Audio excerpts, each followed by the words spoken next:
Hello guys! Nagtry ako magluto ng papaitan na gamit ang manok.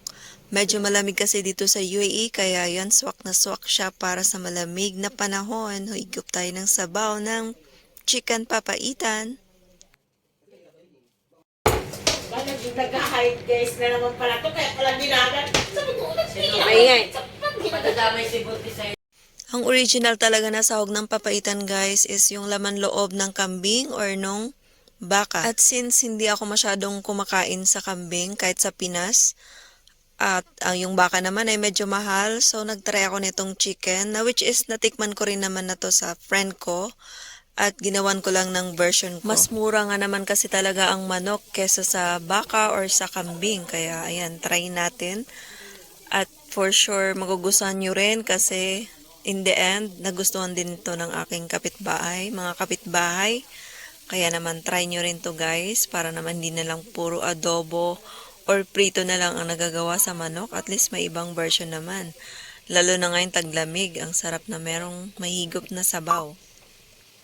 Buti na lang din talaga ay merong ingredients na available dito sa UAE at thank you kay Mamasitas. Baka naman. Kasi ang talagang nagpapait o yung original na ginagawang pampapait sa papaitan is yung pupo ng kambing o yung basta na sa loob ng bituka. Hindi ko sure pero ayun, comment down below na lang sa mga Ilocano dyan na marunong magluto ng papaitan. Kaya naman sa Pinas ay hindi ako kumakain nun kasi nakita ko yung pagluto ng ganong way na galing nga siya sa pupo. Kaya ayun, medyo nandiri ako. Sorry.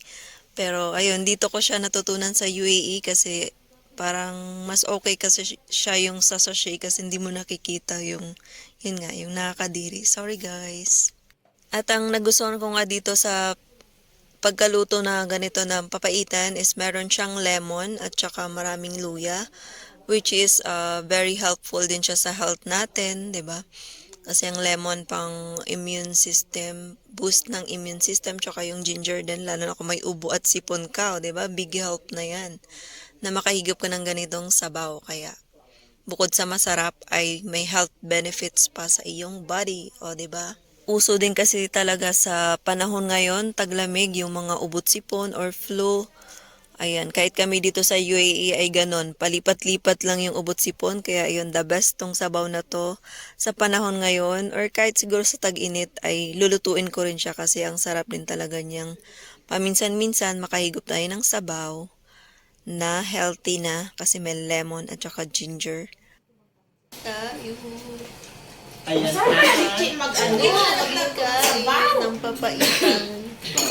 Sarap.